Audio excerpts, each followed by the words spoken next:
In 2007, the Coen Brothers gave the world a dark drama about the increasingly bleak nature of humanity. In 2020, Wild Turkey gives us a celebrity-endorsed bourbon. The film is No Country for Old Men. The whiskey is Longbranch. And we'll review them both. This is the Film and Whiskey Podcast.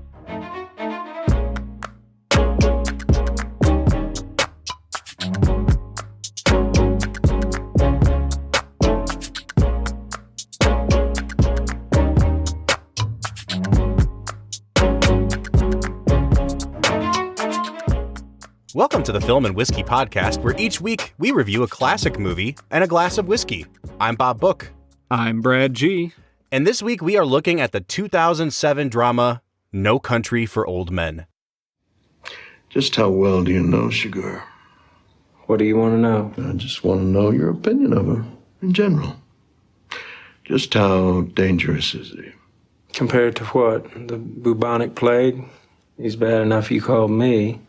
Yeah, he's a psychopathic killer, but so what? There's plenty of them around. Bob, you know what I just realized? What's that, Brad? Our names are like perfect for this show. It's like all one syllable. Bob Book, Brad G. It really does have a nice crisp. It rolls off the tongue Yeah, well. man. It sounds really good. How you doing today, man? I don't know, man. I'm a little tired. I got my flu shot. I don't want to use the word loopy, but I'm just kind of like, I'm very in the moment. Oh, okay. Brad is apparently also tripping on peyote right now, so cool. Very in the moment. Yeah, dude. I'll tell you what, man, it's like a really dreary, rainy fall day outside, and I have been wanting to take a nap all day. So I'm with you on the sleepy front. And Brad, today we have a movie that I hope was not too sleep-inducing for you, but it is a very slow-paced, quiet film, despite the insane levels of suspense that it ultimately builds to. And that is No Country for Old Men. This is the first Coen Brothers movie we've had on the podcast. We have never done a film by these writers and directors, Joel and Ethan Coen, before. We have Fargo coming up, I think, next season, so we have that to look forward to. But Brad, I guess I'll start with this. Before I even ask if you've seen No Country for Old Men, how familiar are you with the Coen Brothers films? Bob, I actually literally just, as we were doing our opening, pulled up a list of Coen Brother films, and I have seen Oh Brother, Where Art Thou? And their remake of the classic True Grit. I loved True Grit, man. I thought it was better than the original, to be honest. Oh, ooh, we're going to have to debate that one at some point. I did like the new True Grit. I don't think you can match the original. Oh, interesting. All right. So Brad, you've seen a couple of their films. They first kind of struck gold as indie filmmakers with their movie Blood Simple in the mid 80s. And then they followed that up with Raising Arizona, a really funny comedy. They've gone back and forth between drama and comedy their whole careers, and as they've aged, they've gone a bit bleaker. It seems like their movies more and more deal with this idea of kind of, I guess the word I would use is nihilism. The world is a sucky and unfair place, and doesn't it suck, and isn't it unfair? And that's, I think in a lot of their films, that's like the whole point of the movie. And so I just want to say up front, Brad, that I'm not the world's biggest Coen Brothers fan. And that's not to say I don't appreciate them. I don't respect what they do. I completely appreciate their films. But it's really rare that one of their movies kind of gets under my skin and stays with me. I think sometimes they're just so cold and off-putting, and they don't really seem to have a lesson or a moral beyond this sort of nihilistic thing that they go for. And I think a lot of people would actually extend that to this movie because this is definitely one of their darker, bleaker movies. Yeah, Bob, this might sound a little bit weird, but watching this movie reminded me of a really cool book in the Bible. There's this book called Ecclesiastes, and it's this really old Hebrew poetry about how everything is like smoke, and it's just kind of there and then gone, and life, you're just kind of meant to enjoy life here where it is. And there's all sorts of tones from the book of Ecclesiastes that I was feeling here in No Country for Old Men. Things are they just come and go, Bob. we don't really have much control over the life that we live. What you got ain't nothing new. This country's hard on people. You can't stop what's coming. It ain't all waiting on you. That's vanity. And I think that you really see that in the, I would probably call the main character of the movie, Anton Chigurh. Yeah, I think, Brad, I think that's a really good point. And forgive me for undercutting your fantastic point early on, but I have to ask, because the way you pronounced the name of this movie was No Country for Old Men, and it made me think No Country for Gary Oldman. Yeah, I get the heck out, man. We don't want you here in Texas anymore. Oh, that's so funny. I hope you keep pronouncing the movie, like emphasizing it just like that throughout the episode. No Country for Old Men. No Country for Old Men. So, Brad, as we move into Brad Explains, which is, America's favorite segment, this is the part of the podcast where Brad breaks down the plot of the movie that he has just seen, often for the first time. Brad, I assume this was the first time you saw this movie, correct? Oh, yeah. Yeah. You say that like you're proud that you had held off on seeing this movie. Yeah, I really tried hard. I almost watched it so many times. It's so hard to do this podcast with you sometimes. It's a garbage movie for garbage people. All right, Brad, walk us through a spoiler-filled breakdown of the plot of the movie No Country for Old Men. Yeah, dude, Anton Chigurh is, I think he's a hitman based on the rich person that at one point is like, we've got to rein him in. I'm going to send Woody Harrelson to kill him. But yeah, he seems like a hitman, and he kills people a lot. And sometimes he'll like flip a coin and give them the choice of whether or not they're going to die. But other times he just indiscriminately kills. So that's like his whole deal. The other guy, Josh Brolin, who plays a dude named Llewellyn? Llewellyn? Yeah, Llewellyn. Is that how you pronounce it, Llewellyn? Yep. They say it multiple times in the movie. Yeah, I know they do. It was tough, man. Llewellyn is out hunting in Texas, and he comes upon a drug deal gone wrong, and he finds a case with, like $2.5 million. So like any sane person, he takes it, and he's trying to run away with it. But this hitman, Anton Chigurh, keeps finding him and like attacking him.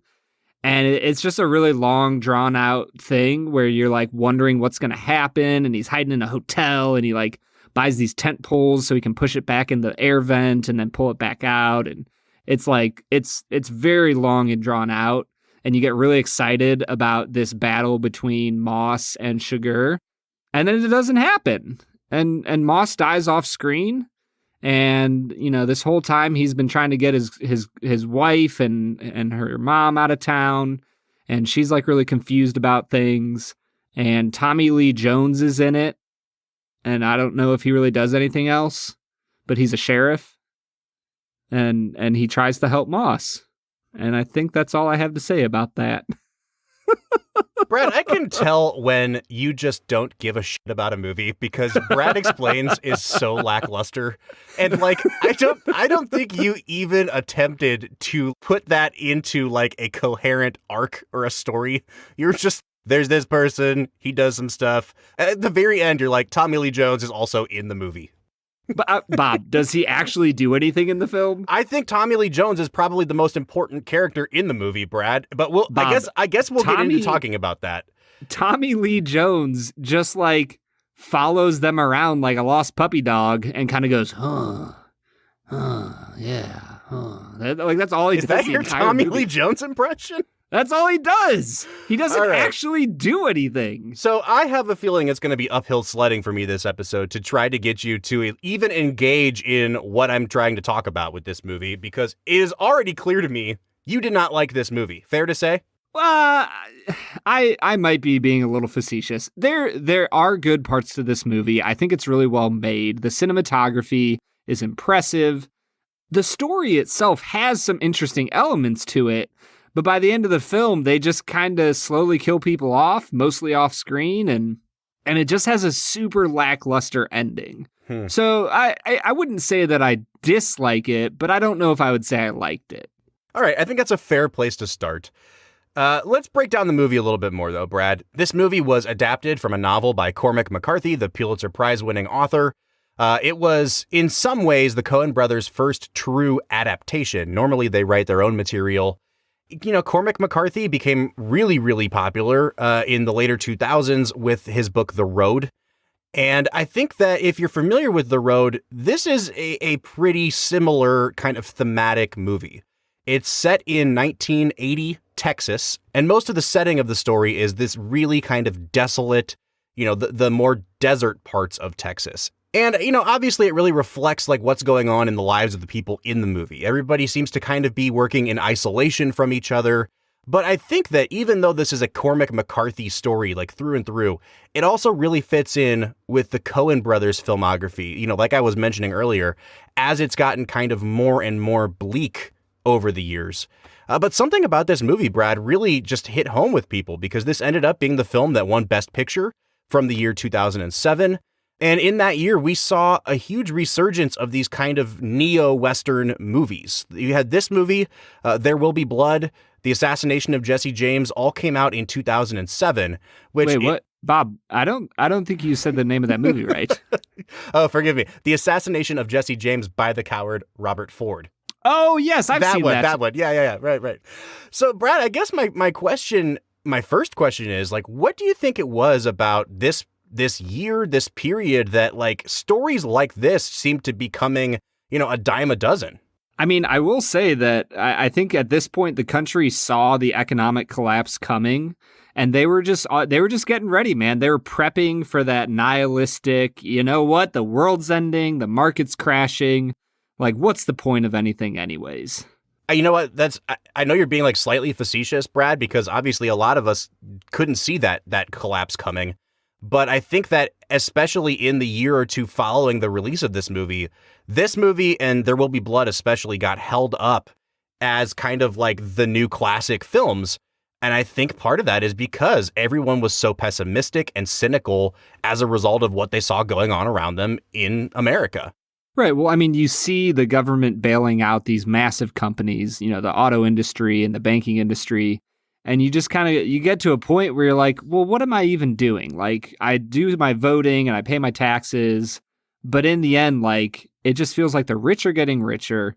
The middle class is slowly losing ground. And what's the point? And so I can see why this type of message in a film would be attractive to a 2007 to 2010 American public. But like, I don't fully understand the love of this movie. But like, you know, friend of show, Jordan McCain, when I told him this is the movie we're watching, he goes, oh man, that's such a great movie. And I was like, oh, cool. I'm excited to watch it. And then I watched it. All right, Brad. So maybe we should get into something a little less analysis-y, a little less analytical with the movie and just talk about, you know, the performances. We really do have three main characters in this movie. There's Llewellyn Moss, played by Josh Brolin. You've got Anton Chigurh, played by Javier Bardem. And then you've got Sheriff Bell, played by Tommy Lee Jones. Now, Jones is the person who starts off the movie by narrating it. And he really does kind of frame the whole movie around the concept of basically the title of the movie. That he is a sheriff that's getting ready to retire, that he doesn't understand the world around him as it's come to occur. That he spent his whole life trying to stave off evil, and he just sees people slipping more and more into depravity. And it's not even that he can't fight it anymore. It's that he just doesn't understand it, and he doesn't feel like he belongs in this world anymore. And go ahead. And then at the end of the movie, his relative just goes, nah, people were always that evil. Yeah, which I think is a really important point, and I am excited to get into bringing up some of these more analytical points. But anyway, I say all that to say, Tommy Lee Jones sets up the film, and I guess I want to talk about him first, Brad, because it sounds like to you, he was like the least essential character to the story. But setting all that aside, what did you actually think of his performance in the movie? I mean, honestly, it's not that I didn't care for his performance. I thought he did a good job. It felt like he was just the messenger that the Coen brothers were trying to use to get their point across. And that it's almost like he could have just been a narrator of the film rather than a part of the film. Does that make sense? Yeah, I think so. And I think to some extent that's probably a fair critique, Brad, because one of the big issues I have with this movie is that, like, the themes of the movie and the plot of the movie don't always go hand in hand. And what I mean by that is, like, it's very clear by the end of the movie they're trying to make this big argument or big treatise on how everybody can be corrupted, how everybody is becoming corrupted, and how the people who have kept themselves from becoming corrupted are getting less and less, and they see the world kind of slipping out of their grasp. The problem, though, is, like you said, Brad, Tommy Lee Jones's character and his actions don't have much of an effect in the movie. And again, that's the point they're trying to make. But, like, if the character isn't going to actually advance the plot forward in any way, why not just have him be kind of an impartial observer? Why does he have to be in the movie as much as he is? And I think with Llewellyn, like, is he supposed to be, like, bad by the end of the movie or corrupted by Anton Chigurh's actions? Or is Anton Chigurh supposed to be a metaphor for pure evil or, like, pure neutrality? Yeah, I think that's a good point. You know what I mean? Like, I think you could see that either way. Right. And his character, I guess we can move into talking about Javier Bardem. He won the Oscar for this movie, and I think it was actually really well deserved. He is a stone cold killer in this movie. He's incredibly creepy. You cannot get a read on him. And I think the whole point of the movie is that he exists in this weird kind of, like, amoral space. He's not really evil. He is, I mean, like, he commits evil acts. But even the other bad guys in the movie, like Woody Harrelson's character, who is also a hitman, talks about how he's not in it for the money. He doesn't care about any of this. He has this weird code that he adheres to, and he's just kind of a psychopath. And to be honest, Brad, the more I thought about, like, what kind of person is Anton Chigurh, the more I kept coming back to the Joker in The Dark Knight. And I kept thinking of that scene where the Joker is on that barge with the Russian mobsters, and there's just a pile of money that he lights on fire. And he tells them, you know, this city deserves a better class of criminal. And Chigurh, I don't think, is as well defined as the Joker because you really never do understand his motivations. And you really also don't understand what his code is, because sometimes it seems like he's an agent of chaos and chance, and other times he seems very meticulous and orderly.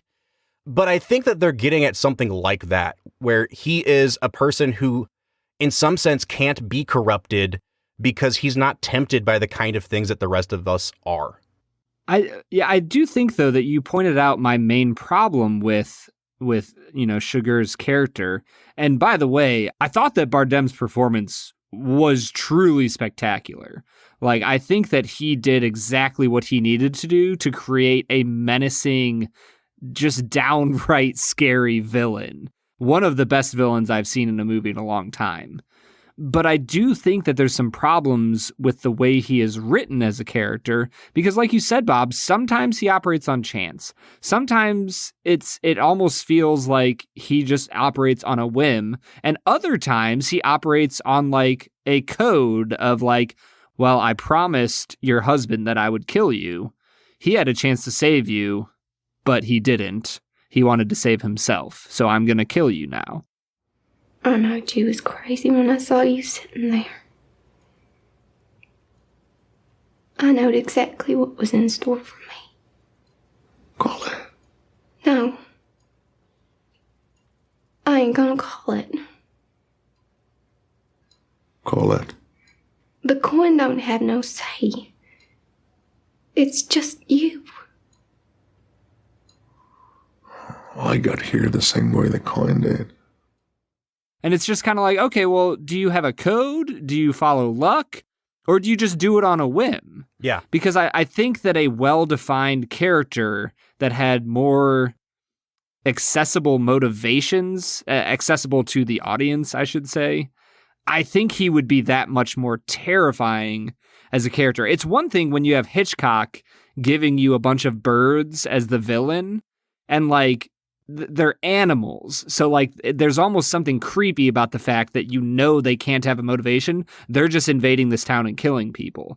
It's different when you have a human being and you can't get a read on them. I really think he would have benefited from some more linear writing for him. Yeah, and I think this is one area where we can agree, Brad, because I think the Coen brothers are in that echelon of directors where in their writing and in their direction, when something doesn't quite make sense or doesn't quite add up to the audience, it's always chalked up as they're so ahead of us that the audience must not know what's going on, or like they must have intentionally left that ambiguous.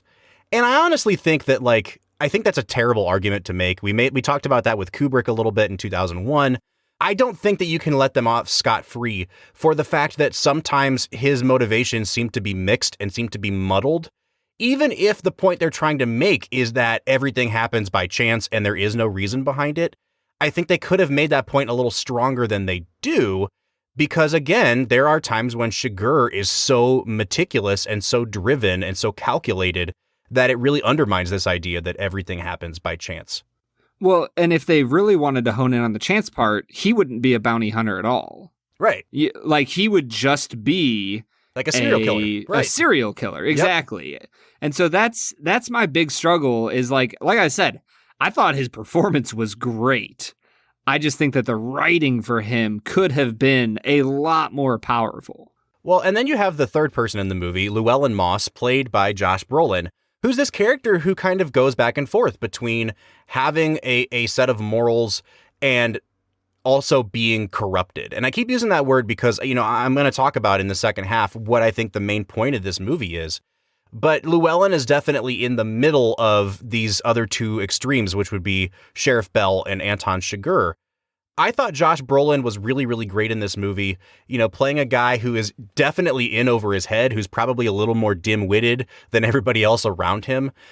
And I remember when this film came out, Brad, I knew who Josh Brolin was. I had appreciated him in some movies, but this is where I felt like his career really took a step up and kind of catapulted him into taking on some of these more serious, more layered, more complex roles. I think he's fantastic in this movie. Yeah, I really think that he has the best character in this film because honestly, Bob, I don't feel like I saw him as a character being corrupted.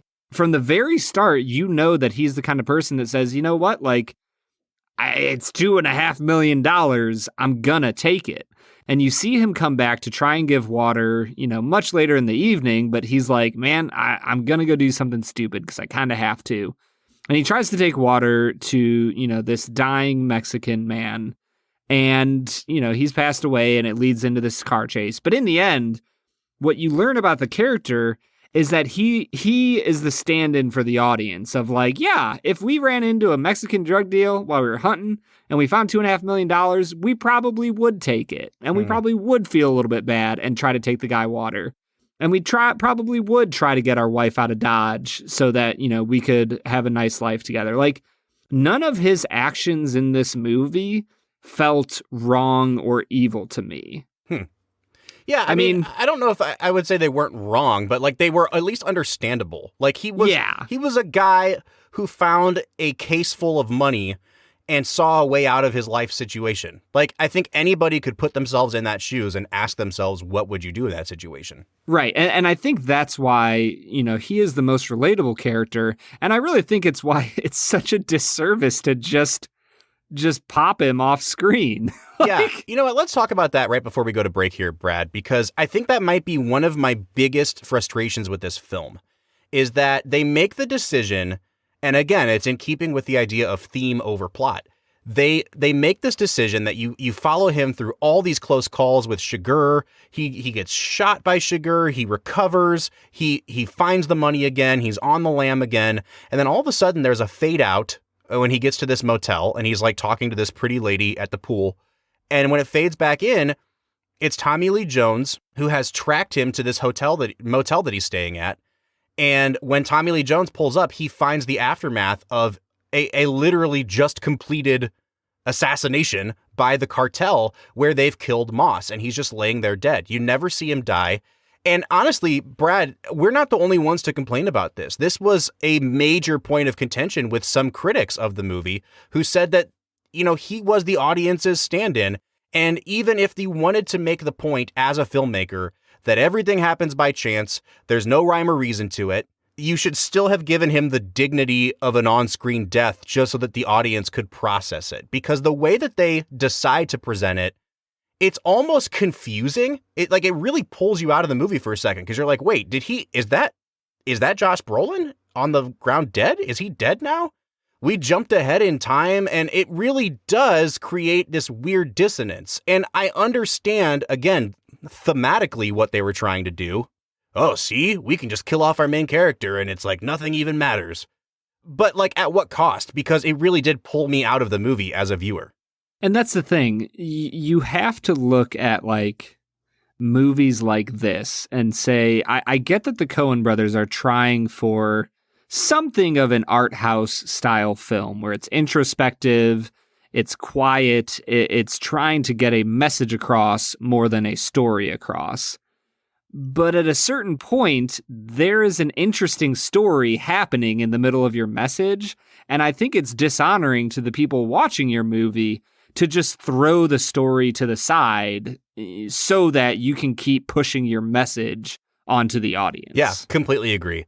Well, Brad, it is time for us to get into the whiskey portion of our show, so what do you say we review this Wild Turkey Longbranch?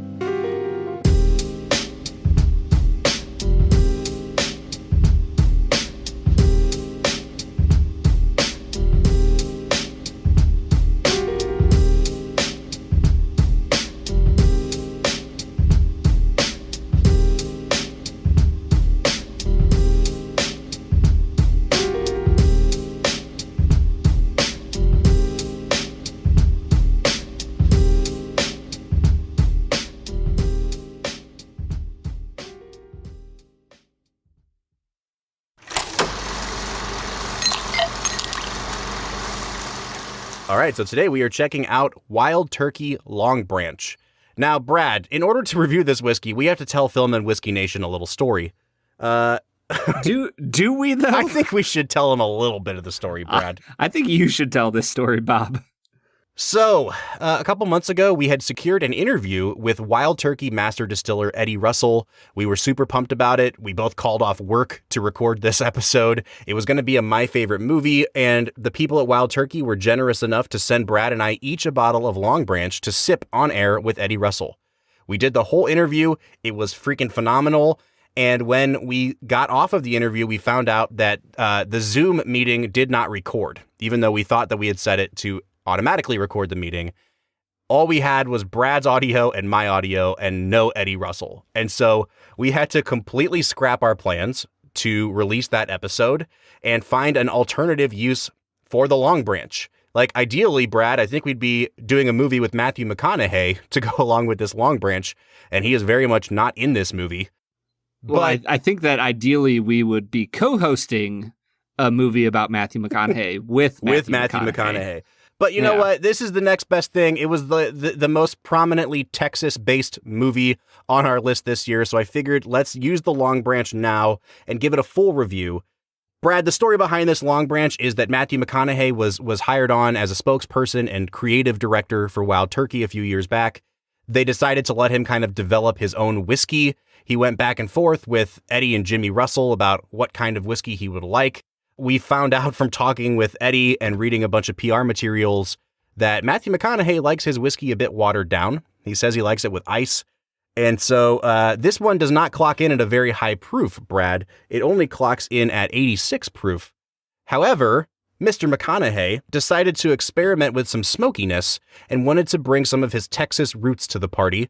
And so what this particular whiskey is it's Kentucky straight bourbon whiskey that has been refined, they say, with mesquite-charcoal.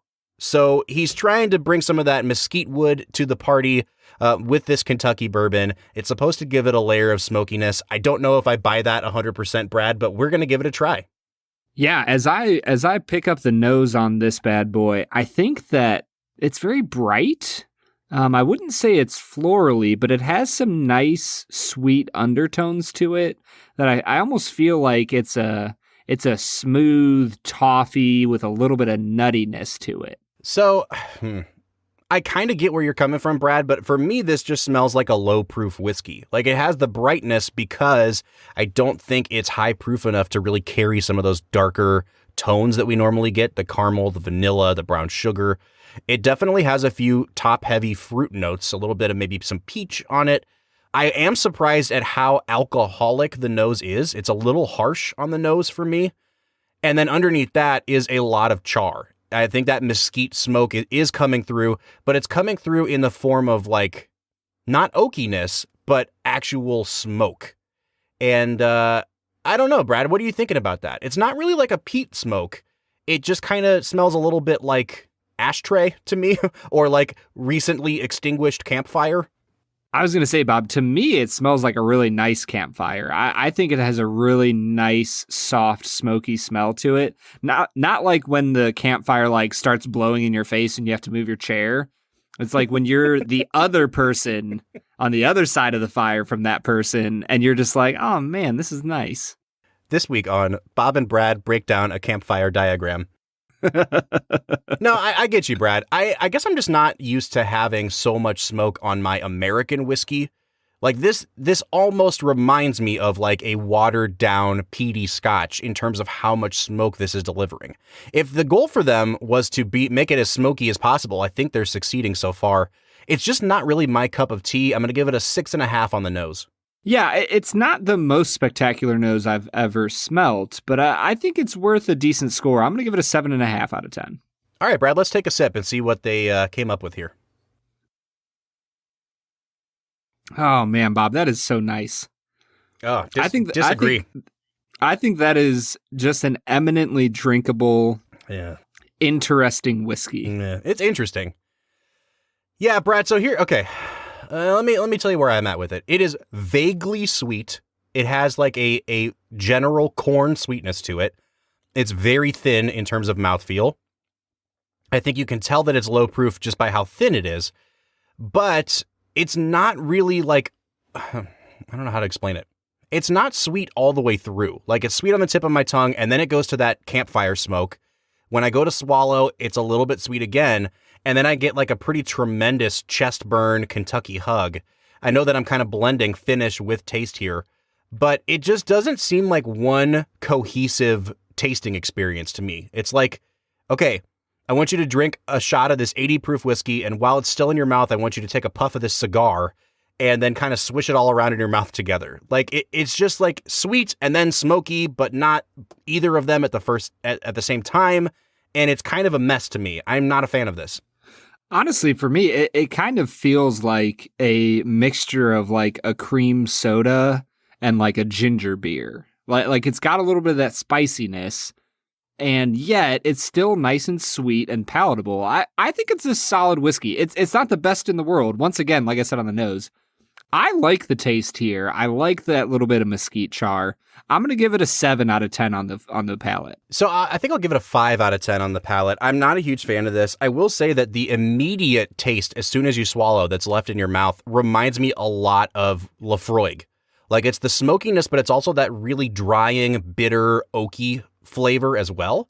And as I remember, Brad, you are a much bigger fan of heavily peated whiskeys than I am. And so it kind of makes sense to me that you would like this more than me. But for me, it's just a 5. And then on the finish, I think I'll give it a 5.5. Like I said, there is way more of a chest burn than I expected with an 86 proof whiskey. And the flavors that stay in your mouth are not incredibly pleasant. So it's a 5.5 for me. Yeah, I mean, there's like a little bit of, I don't know, like a burst of warmth as it kind of goes down. You know, it's not overpowering in any way. And it lingers the flavors of that smoky sweetness for a little while, just about of a medium finish, not terribly long. I like the finish well enough. I'll give it a 7.5. All right, that takes us to overall balance. This is where we talk about nose, taste, and finish as one cohesive thing. Does anything stand out in a positive or negative way, or is it one nice, well-rounded experience? Brad, for me, I don't think this is an incredibly well-rounded experience. I will give it credit and say that what was on the nose was on the taste and was on the finish. All of the components were there throughout. But it just seemed like this really sharp up and down of like sweet smoke, sweet smoke, sweet smoke. And it never really seemed like those two extremes were married together very well. So once again, I think I'll just give it a 5.5 on balance. I will agree with you there that the balance is not quite there. You have the sweet and smoky. I like them together, but they're not extremely well balanced. They're very obvious from one to the next. And so I'm going to give it a 6 out of 10 on balance. And when we round out our score with value, we're looking at a price of $34.99 in the state of Ohio for some Longbranch. Honestly, Bob, I would say for $35, this is a little bit overpriced, but that extra like $5 to $6 that you're paying is for the name Matthew McConaughey. You know what I mean? It really is. He needs our help. Like, it's basically a large GoFundMe for Matthew McConaughey. Well, no, I meant more of like, that's what you're paying because he helped develop Right. it. No, I agree, Brad. This is like a $28, $29 bottle of whiskey that is jacked up a little bit because of who helped create Yep. it. And actually, Brad, I think that the price point you're suggesting is exactly where I felt too. Like, this should be about $28. I will say, as far as it goes, that the bottle design on this is freaking beautiful. It is it's amazing. Aesthetically pleasing bottle. The wood topper with the turkey in it is just fantastic. So if you want a cool looking bottle on your shelf, I would recommend it for that. I do think this is overpriced by, like you said, $6 or so, Brad. And so I'm only going to give this 6.5 on value. Yeah, I'm right there with you. I'm going to give it a 7 on value. I don't think it's great value, but it's still worth having. And I'll go back to our old standby. If you can get, a few ounces of it neat at your local bar, go for it. Check it out. It's a whiskey worth drinking that I would recommend. I don't know about you, Bob. I would not recommend this, Brad. And again, that's my personal preference. I don't think that it's like an unpalatable whiskey. I just don't think that it's worth the price. I don't think that it's worth all of the marketing that we've seen on it. I don't think they married those extremes very well together. I would pass on this if you offered it to me again. Again, we're very grateful to Wild Turkey for sending us these bottles. This is just not my cup of tea, and it's bringing me out to a 29 out of 50. Brad, where are you on this one? Well, Wild Turkey, don't listen to Bob. I think it's a very, very good whiskey that is well worth having on our shelves. So if you ever need a spokesman, just contact me directly. Because I gave it a 35 out of 50, which wow. I think is a pretty respectable score. Yeah, I mean, that means that we're 6 full points or 12 percentage points apart. It's about where the prices ended up. Yeah, exactly.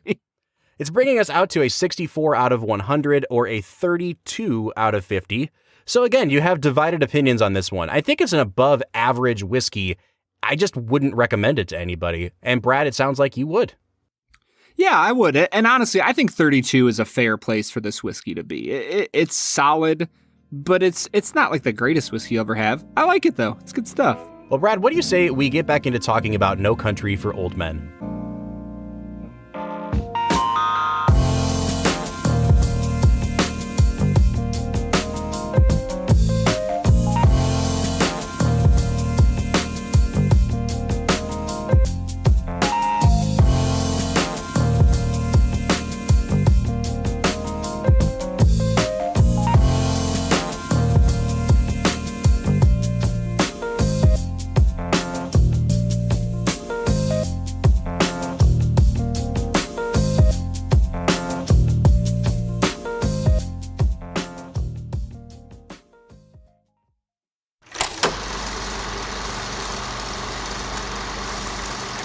All right, so that was Wild Turkey Longbranch, a whiskey that we are divided on, and we're getting back into talking about, as Brad would call it, No Country for Old Men, a movie no country for anyone, Bob. A movie that it sounds like we might be slightly divided on as well.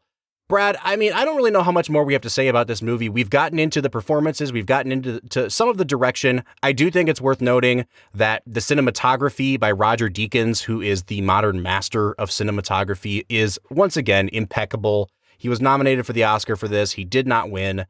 Every time I watch a movie that he shot, it's just like he's such a master of light and color that, you know, the darks in a shot, the blacks in a shot, they look even blacker. The colors look crisper. It's just such a beautiful movie to look at, even though, you know, I think it's designed to look as simple and plain as possible. You can tell just how much of a master there is behind the camera shooting it. Yeah, it really was a beautiful movie. And even in the midst of kind of the desolate nature of the film, the way he moves the camera is what really attracted me. One of the shots that I really liked the most was at the very end of the film when he's talking to Ellis, the somehow related old man who's in a wheelchair.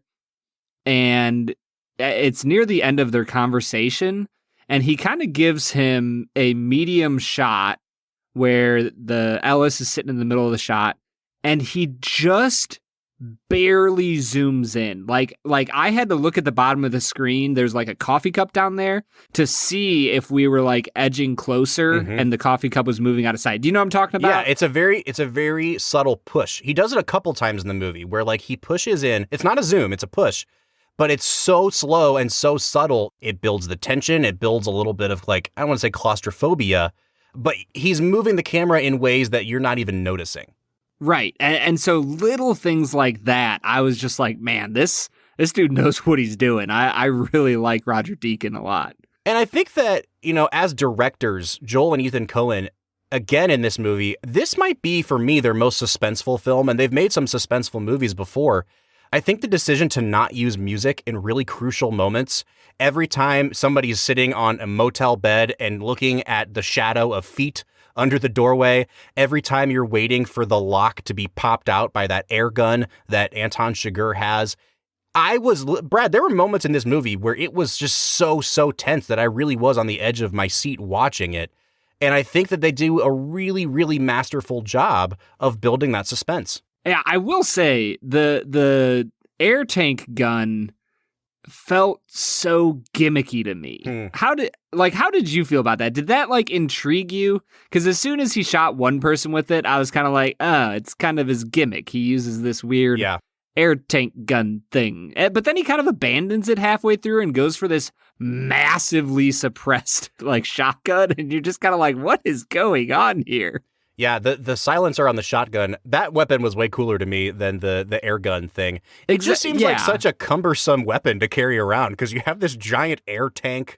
Like he looks like an old man with oxygen trying to carry this stuff around. So yeah, I agree with you, Brad. That element was like they were trying to build the mythology of their villain, and it was happening in really gimmicky ways. I think it's one of those things where it's like if he had used it once to kill one person or to blow in one lock, it would have been like, oh, he's just like the Punisher and he's using the tools around him to like, you know, be innovative. But the fact that he used it like 4 or 5 times in a row and then didn't use it a single time the rest of the movie was kind of like, well, wait, what, like, huh? It was just, and I know that might be petty, but it's like little things like that were confusing to me where I was kind of like, oh, okay. Sure. Yeah, there were moments in this movie where I was also confused. The biggest one for me was this really small scene where Tommy Lee Jones returns back to the scene of the crime where Llewellyn Moss had been killed after somebody makes an offhanded comment about how Chigurh had gone back to the scene of his last crime. He walks up to the door of this motel and he sees that the lock has been blown in by Chigurh's preferred weapon, this air tank. And he still chooses to go in the room. And right before he kicks in the door, we have this cross-cutting where you see Chigurh hiding behind a door, and you're thinking that he's in the room, and then it turns out that when he kicks in the door, he wasn't in the room anyway. And I've read a little bit online about how people interpret that scene, that either he was in the next room over, which doesn't make sense because the lock wasn't blown out, or that they were just kind of cross-cutting as a way to fool the audience, showing that he had been there earlier, and that when Tommy Lee Jones sees that the money had been taken out of the air duct, that was supposed to show the audience that Chigurh had already been there and left, and they were just pulling one over on you. I just like, it seemed like a really cheap way to build suspense, and there was no payoff to that scene, and it actually like really confused me too. I don't know if you had a problem with that scene at all. Oh, it was so weird. I had to like pause it and rewind it and watch it again because I was like, I don't really know what's happening here. But like, is he still behind the door? I couldn't tell. Right, yeah, and I don't think it should ever be a director's goal to like confuse the audience in a way that doesn't advance the plot. Mm-hmm. Like I'm fine if you confuse the audience, you know, like in a Psycho type of way, like confusing the audience about the mother being alive. Like that's fine. But in this, it's just kind of like, why were you trying to confuse us? Were they trying to confuse us? I don't know. But I will say, you bringing him going into, like, breaking into a door made me think about probably one of my favorite lines of the movie when him and the young deputy are like breaking into Llewellyn's trailer, and they see that the lock is blown in, and he goes, "Oh, guns up." And the guy pulls his gun out and he looks at Tommy Lee Jones. He goes, "What about you?" And he goes, "Oh, I'm hiding behind you." I really do love the banter. And actually, the two of them have my favorite line in the whole movie, which is when they first kind of go investigate the scene of this botched drug deal and find all these dead bodies. And the young deputy just kind of says, "Well, it's a mess, isn't it?" And Tommy Lee Jones says, "Well, if it ain't, it'll do till the mess gets here."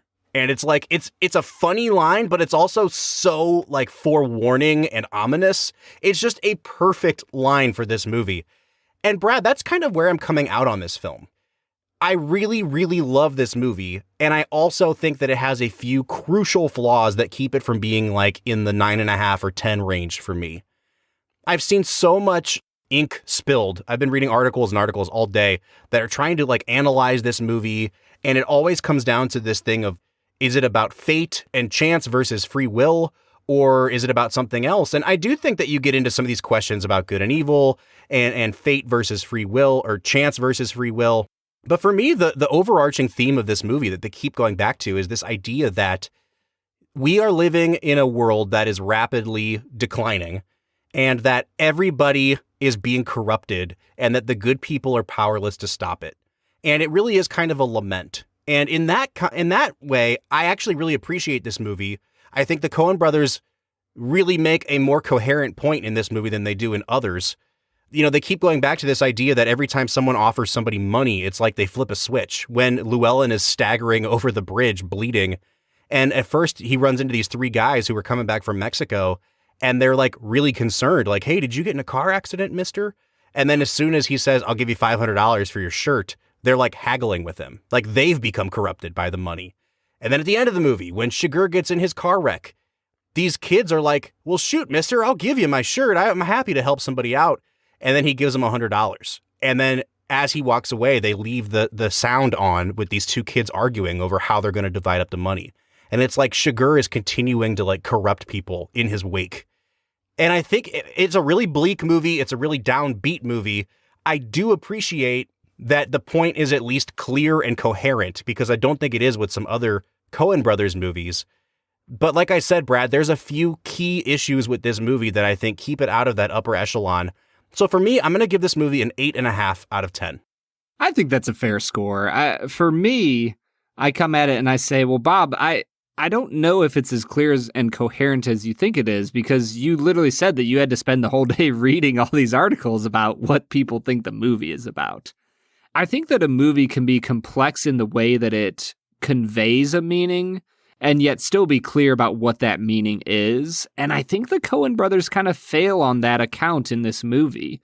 It is nuanced. It's interesting. I like the story that's happening. I dislike that they throw the story away for their message that's not clear. So for me, I'm a little bit cooler on this movie than you. I'm going to give it a 7 out of 10. I think it's solid. It's good. But there is too much just vagueness about the film that kept me from like really enjoying it. All right, so there you have it. Brad gives it a 7. I give it an 8.5. That brings our average out to a 7.75 out of 10. But we want to know what you think. If you have thoughts on No Country for Old Men, let us know. You can find us on social media on Facebook, Twitter, or Instagram at Film Whiskey. Or you can leave us a voicemail. Let your voice be heard here on the Film and Whiskey podcast. Our phone number is 216-800-5923. Once again, that number is 216-800-5923. Or you can leave us a voicemail on our website, which is anchor.fm/filmwhiskey. Next week, we start a small mini-series of movies that are celebrating their 10th anniversary. So we're looking at movies from 2010, and we're going to kick things off with one of Martin Scorsese's unsung masterpieces, Shutter Island. So we'll see you for that next week. For the Film and Whiskey podcast, I'm Bob Book. I'm Brad G. And we'll see you next time.